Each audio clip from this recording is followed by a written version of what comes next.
просто, тепло, красиво. У меня вот такие тапочки сегодня для малыша. Замерю размер 16 сантиметров.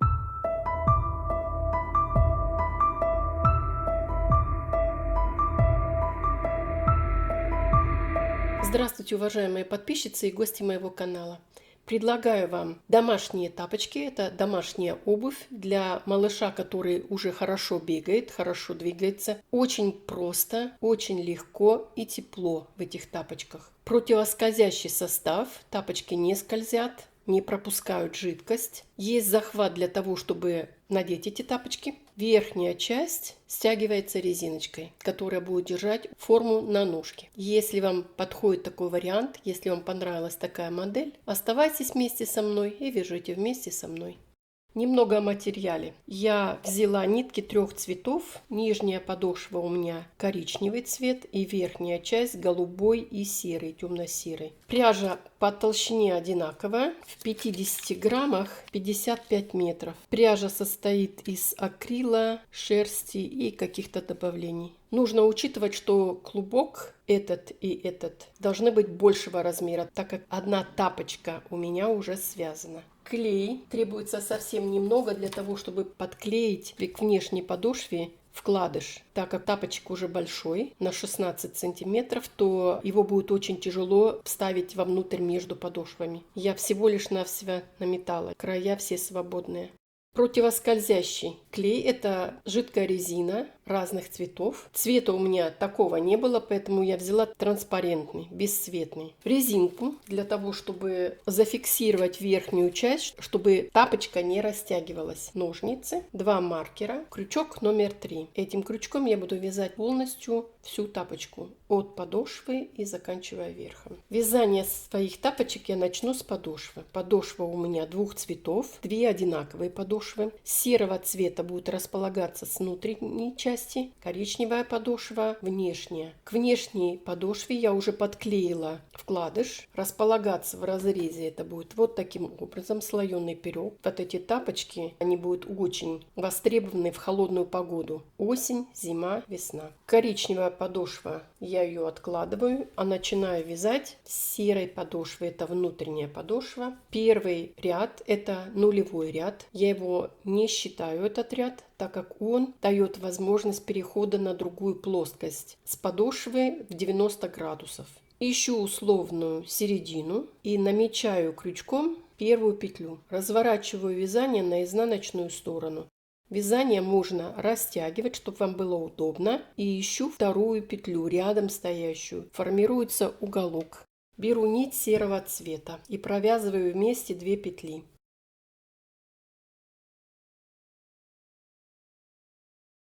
Делаю свободную петлю. Вторая петля, теперь она у нас будет первой. Это значит, я каждую петлю буду вводить крючок 2 раза. Рядом стоящая петля, уголок, столбик без накида. Вторая петля становится первой. Рядом стоящая петля, уголок, провязываю вместе, столбик без накида. Так мне нужно обвязать полностью всю подошву. У нас получается с 2 сторон открытые петли. С этой стороны петли, вот они. Я буду привязывать к этим петлям вторую подошву вместе с вкладышем. А с этой стороны петли, это петли, которые я буду использовать для вязания тапочка. Я провяжу это до конца и покажу вам следующий этап работы. Я провязала полностью нулевой ряд, отрезала нить, и вот у меня осталось полпетли. Вот я ее пропустила за первую петлю, подобрала, сделала соединительную петлю. И теперь я сформирую из того места, была последняя петля, полную петлю, она мне будет нужна. Немножечко ее закрепляю. Эти хвостики я выведу наружу, так как они находятся с краю, и чтобы они мне не мешали при обвязывании подошвы, выведу их немножко к середине. Для этого я использую крючок меньшего размера, чтобы не испытывать никаких сложностей, трудностей.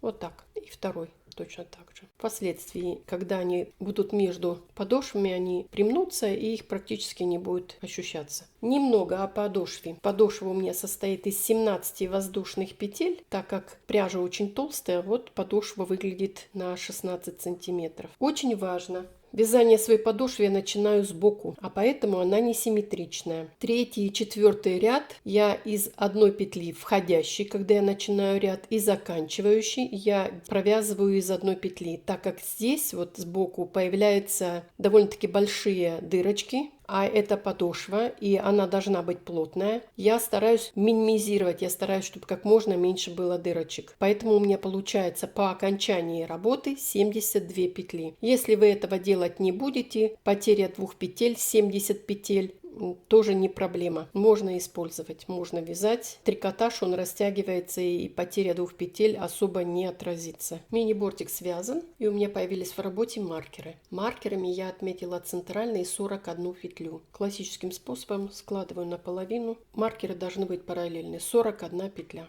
Центральная часть начинаю с 9 петель. 41 минус 9 будет 32. 32 петли это на 2 части, на продвижение и на увеличение на длину. 32 поделить на 2 это будет 16. С 17 петли я приступаю к работе. 2, 4, 6,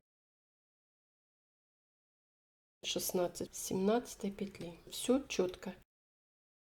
Первая закрепляющая петля, и из этой же петли вывязываю полноценную петлю. Подтягиваю остаток пряжи.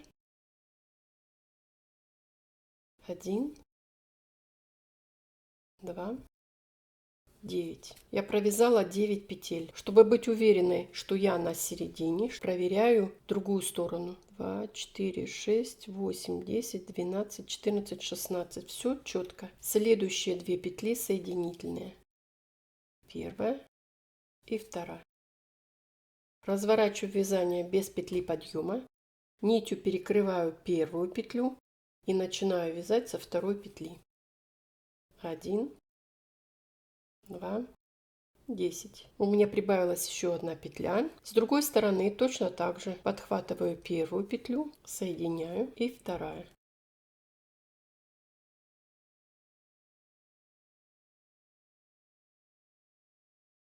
Разворачиваю вязание. Нитки толстые, очень хорошо видно. Первая петля и вторая. Так как я прибавляю петли, я буду вязать со второй петли. 1, 2, 10 и 11. Так как я набирала нечетное количество петель, у меня должно быть нечетное количество туда и обратно, чтобы с двух сторон. Мне нужно провязать до 21 петли. Я провяжу, чтобы у меня середина была 21 петля, и покажу вам следующий этап работы. Я прибавила петли до 21 петли. Вот теперь у меня центральная 21 петля, но у меня остались еще петли до маркера. Я продолжаю вязать в длину. Также первая соединительная петля и вторая соединительная петля. Разворачиваю, нитью перекрываю первую петлю, вторую петлю пропускаю и начинаю вязать с третьей петли. Если на прибавление у нас было со второй петли, то теперь у нас с третьей петли. 1, 2, 3, 20. По-прежнему 21 петля. С другой стороны точно так же. Первая соединительная петля и вторая соединительная петля. Разворачиваю вязание. Здесь очень хорошо видно первая, вторая, и мы начинаем вязать с третьей петли. Этим самым мы оставляем центральные 21 петлю и продолжаем вязать только в глубину или в длину. У меня осталось с каждой стороны по 2 петли. Они вяжутся аналогично с третьей петли. Я провяжу это самостоятельно и покажу вам следующий этап работы. Я провязала все петли до маркеров. С этой стороны нет, с этой стороны нет. Теперь отрезаю нить. Теперь беру крючок меньшего размера, закрепляю и вывожу на внешнюю часть подошвы. На данный момент она внешняя, но она потом будет внутренняя. Вот так. И точно так же, как эти хвостики, распределяю ее немножко подальше от края. Вот так. Передняя часть пинетки практически готова, осталось только закрепить. Похоже на шлепок. Маркеры нам больше не нужны. Я приступаю к вязанию задней части пинетки, но сначала мне нужно сделать 2 укороченных ряда для того, чтобы поднять пяточку. Первый укороченный ряд я буду вязать с 5 петли. 1, 2, 3, 4, 5. Первая петля закрепляющая и последующие петли столбики без накида. Одновременно ввязываю остаток пряжи в вязание.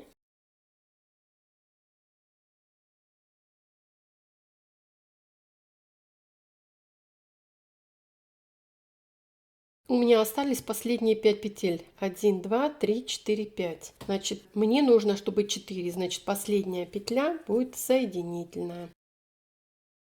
Закрепляю и делаю большую петлю. Пропускаю всю тапочку через вот эту петлю.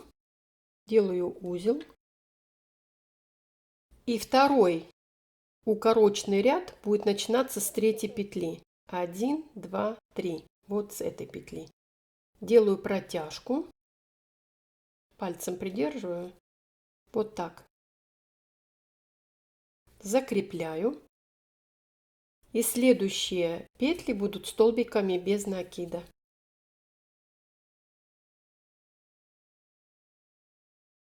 Перешла на другую сторону. И у меня остается 3 петли. 1, 2, 3.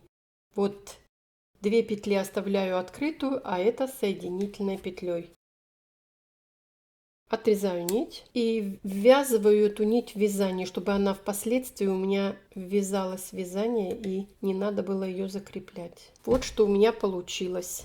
Теперь буду обвязывать от начала голубой нити до конца голубой нити. Столбиками без накида 6 рядов, закрепляющая, и из этой же петли вывязываю петлю. Одновременно буду ввязывать в вязание остатки пряжи.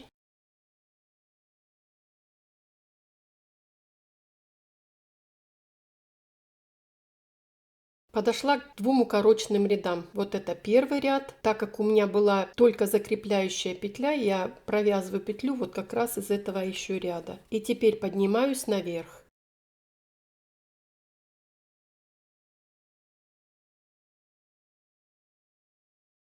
Вновь с этого же ряда беру еще одну петлю и поднимаюсь наверх.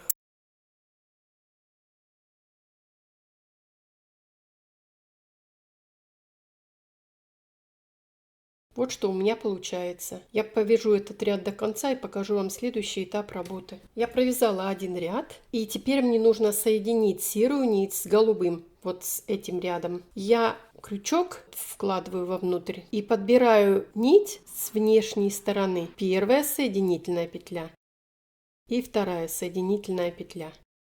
Разворачиваю вязание, 2 петли пропускаю, начинаю вязать с третьей.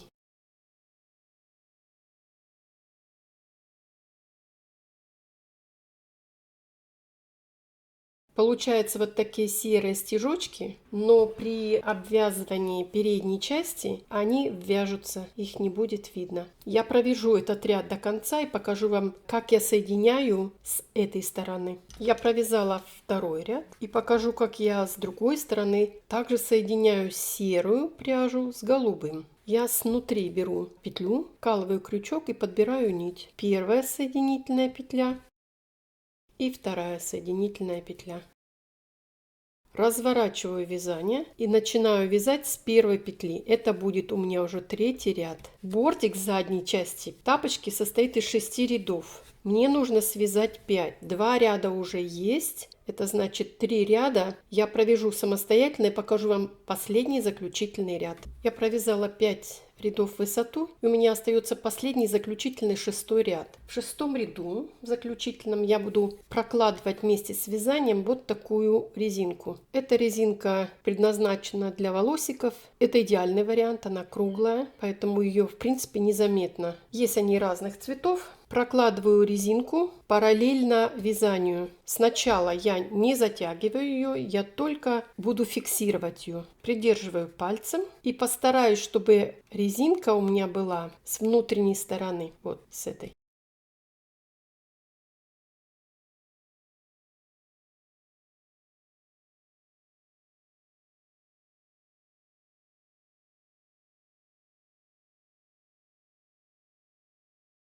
Немножечко подтягиваю ее. Вот когда она затянется, когда я ее буду подтягивать, ее практически не будет видно. Так мне нужно провязать весь этот ряд, немножечко натянуть эту резинку и пришить вот с двух сторон. Я провяжу этот ряд и покажу, как я натягиваю ее, как я пришиваю ее, присоединяю. Я провязала 6-й заключительный ряд с резинкой. Пока оставляю все это в покое. Маркерами я отметила на пяточке центральные 6 петель. Петли под маркерами в работе не участвуют. Мне нужно сначала сформировать хлястичек для того, чтобы помочь себе при надевании тапочки. Мне нужен очень маленький клубок. Будет состоять мой держатель всего из 3 рядов. Итак, первая петля закрепляющая, и из нее же вывязываю полноценную петлю. Подтягиваю 1, 2, 3, 4,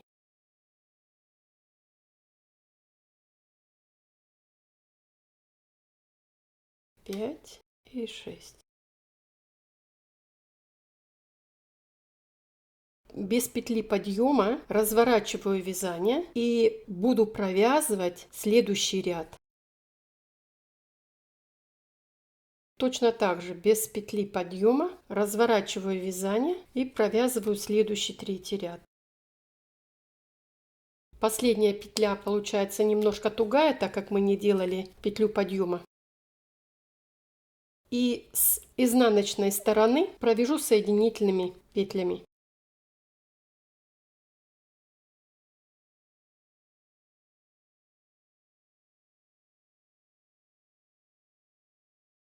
Держатель готов.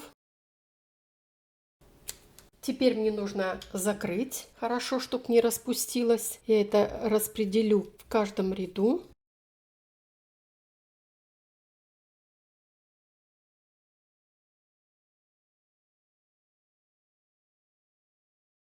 Опускаюсь вниз. Немножко сложно, но если постараться, то это можно сделать. Итак, я сделала это. Теперь распределю внизу и отрежу нить. Теперь приступаю вот как раз к натягиванию резинки. Мне надо сделать так, чтобы она не очень затянутая была. Вот так. И вот эти хвостики зашью. Это обычная процедура шитья. Это как пришить пуговку, например, и так далее. Хорошо закреплю, чтобы у меня резинка впоследствии не оторвалась. Потом возьму маленький крючок, и вот этот остаток резинки я распределю немножко ниже, чтобы быть уверенной, что резинка не растянется или не порвется, хвостик не выйдет. Вот так. Теперь иглой прошиваю все вот эти стежки, которые я вниз опустила, сделаю стежочками. И отрезаю. Остаток резинки отрезаю. С другой стороны процедура будет повторяться точно так же. Я это сделаю самостоятельно и потом покажу следующий этап работы. Пришила с 2 сторон. Вот смотрите, как тянется. Но я еще хочу сделать укрепляющий кант по краю серыми нитками. Это значит, буду это делать соединительными петлями по внешней стороне.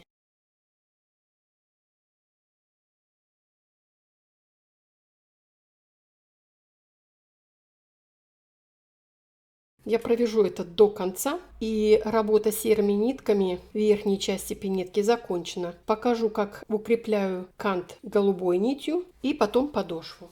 Теперь мне нужно укрепить голубой пряжей и закрыть вот эти вот стежки голубой пряжей. Я вижу, где у меня точка, поэтому я буду ее вот со стороны подошвы изнутри вот так вытягивать наружу. Это будет хвостик. Придерживаю этот хвостик. И теперь соединительными петлями по лицевой стороне буду делать голубой кант.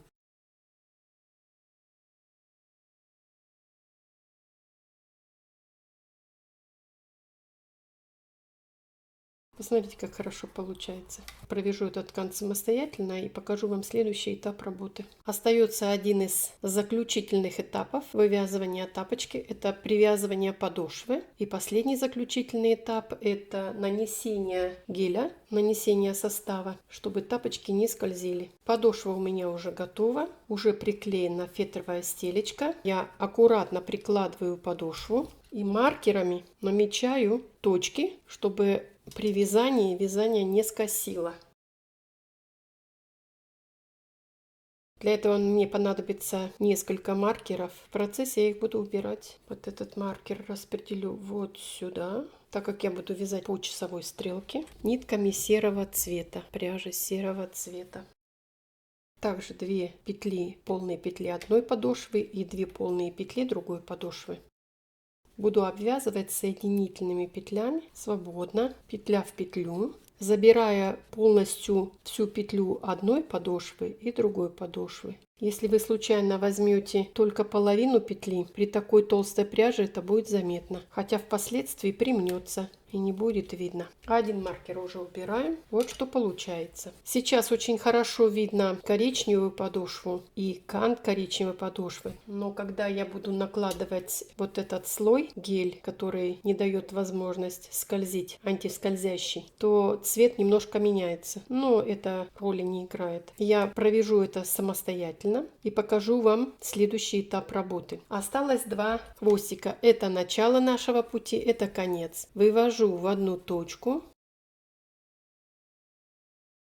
Здесь, конечно, уже намного сложнее, но буду искать на ощупь, так сказать, точку, из которой выходят эти хвостики. Вот. Подбираю их 2 и ввожу во внутреннюю часть.